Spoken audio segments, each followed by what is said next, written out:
All right, now as we progress into our conversation about Erikson, we're getting a little older now, right? We're 6 to 12 or so, around 6, 7 years old, and we're starting some new developmental tasks. So those new developmental tasks, I mean, think about what you did from 6 to 12. If you were like me, you finally started having some sort of awareness of kind of the things you were good at, the things you may not have been so good at, right? I mean, I'm a parent of 3 children, and I've got two that are currently in the 6 to 12 and one that just came out of that stage. And so these stages, I mean, what I spend most of my time doing is basically I'm an Uber driver for my children. I mean, I'm taking them all over the place to all these different activities, and probably if you think about it, I mean, most of you were either in some kind of music lesson or a basketball team or a baseball team or a dance team or whatever it was. You did some sort of kind of learning who you are throughout this time. In fact, we call that stage niche picking. Niche picking is where we find the things that we're good at and the things we're not so good at, right? I remember art was not one of those things that I was good at. My friend Michael would draw, and when he would draw, teachers would stop and say, "Oh, that's wonderful." He would end up becoming this great artist. And the teachers would come by, and I would say, "Oh, but what about mine?" And they'd say, "Oh, that's nice," and just keep walking, right? I didn't really get affirmed for all that great art that I did. I realized very quickly art wasn't my thing, but I was affirmed for writing. I mean, I was a good writer, and so teachers began to notice that I was a good writer. Maybe you were affirmed for math, or maybe you were affirmed for athletics. I mean, the idea, if you were that fast kid, you probably found yourself doing more and more sports. I remember when my little girl, she decided she wanted to play soccer at 8 years old. And I grew up in a little country place. And in the country, man, you can decide you want to play a sport at any age and jump right in. And you're right there along with everybody else, man. In a bigger city like Lubbock where I live, apparently you have to start when you're about 4 years old. She joined a soccer team. These little girls have been playing together since they were 4. Now they're 8. And my little girl, I mean, we seriously didn't even know about the team until the day before. We found a team. I called my friend. He said, "Yeah, we have one opening left. Come sign her up and practice this tomorrow." So we got her signed up. We went and bought her a little practice vest from Academy and got that on her. I bought her some cleats and the whole deal, and pulled up beside the soccer field in my little minivan, opened the sliding door, and my daughter bounds out, so excited to play her first day of soccer practice. And my friend who was the coach threw a ball, and when he did, that ball hurtled through the air.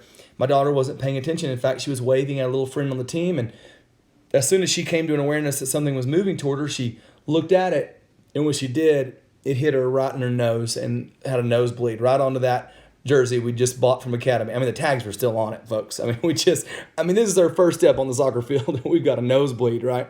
That really encapsulates the whole season. I mean, the whole season was a catastrophe. And so my daughter, in fact, offered me $20 not to play soccer again. And, of course, I was the kind of dad at that point that I thought, oh, yeah, if your kid commits to something, they got to finish it out. Now, I have 3 kids, and I'm like, if my kid says they're done with it, I'm like, okay, that's one less thing to worry about. Let's find something you're good at now, right? But she was done with soccer. And so, finding the things you're not good at are very important. Now, on the same thing, the winter after that fall soccer practice, she sang for the first time in front of our church. And, oh my gosh, she had this big, powerful voice. And people affirmed her for doing that, and they encouraged her. And she eventually joined this thing called School of Rock and learned to play the guitar. And now she plays the guitar and sings and does it in front of hundreds of people and does it just so naturally. And it's just so cool to watch. She found her niche. It was no surprise when she had all of her middle school electives lined up. She had to choose some. I mean, what do you think the very first thing she chose was? I mean, it's choir, right? I mean, she circled that. That's the only thing she knew for sure she wanted to do when she got to middle school. It was choir. She knew the things that she would be good at. That's niche picking, and we all kind of do that. So if you're a parent, right, you've got a kid from 6 or 7 or so to 12 or 13, you're going to be trying to help them kind of find the things they're good with and not, because it's going to cause them to do well in the next stage if you help them do some of those things. If you don't, oh man, they're going to have some struggles in the next stage. This stage is called industry versus inferiority. Okay, so industry is this idea that I can go out and make my own outcomes. The idea of my daughter signing up for choir, knowing I can bring it vocally and knowing that I'll probably be affirmed there and encouraged. It's a niche where I can be successful. So it's industry. I can make my own outcomes. I can work hard on something and do it on my own. So that's industry. Now, what if you don't have those areas? Or what if every area you've just found yourself in utter failure? Then inferiority may set in, and that's going to be a big problem when we get to this next stage.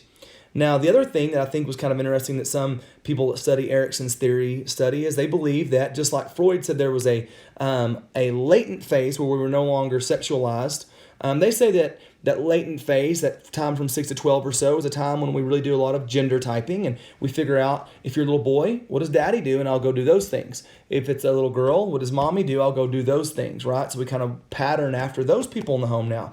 Remember those psychological scissors that we had in the previous stage? Well, now we've got some butcher paper on the wall again, and we're cutting a pattern. But this pattern's a little different, right? Now little boy, he's watching daddy, and he's cutting a pattern. He's watching the way that daddy goes to work and does that, or daddy watches the way that daddy treats his wife, or the way that daddy interacts with the children. He's cutting a pattern.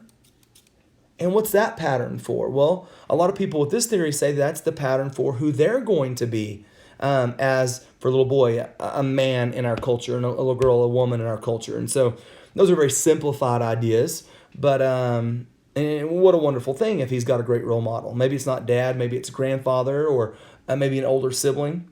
But you have to also be concerned about that little boy that doesn't have a father in the home, right? So a couple of stats on dads. In our current culture, we have less kids that grow up with a father in the home than we ever have in American history. The other side of that, though, is that dads are in the home are more involved than they ever have been. So the idea that when women began to hit the workforce in droves in the 70s, men, then the roles changed, right, within the home. And so men began to do a lot more of the things in the home they weren't doing. It also took pressure off of him to be able to do those things, right? So instead of having to stay out till 8 and work and be the sole provider for the family, for many, they had mom come alongside, and she started working, earning income, took a little pressure off of him, or even to the point where you have some stay-at-home dads now, right? So it took some pressure off of him. I mean, it's very likely that for most dads that are in homes now, they're going to be at most of their kids' games. They're going to be changing diapers and helping cook and doing laundry and some of those things that in previous generations that may have been less likely to happen. So pretty scary, though, for a little boy that didn't have dad in the home. Well, how would he learn to be a father? Again, maybe there's some role models out there, dad, granddad, or uncle, or brother-in-law, or sibling, or whatever that is, older sibling. But if there's not, maybe they learn from culture. And culture, man, listen to any genre of music. They're basically going to say that to become a man, you've got to get laid. You've got to have a six-pack of beer and a six-pack, on your stomach. Got to look good, and you got to be able to hold your alcohol and get laid, and maybe drive something nice. And that's pretty much what you have to do to be a man. Maybe get a lot of money.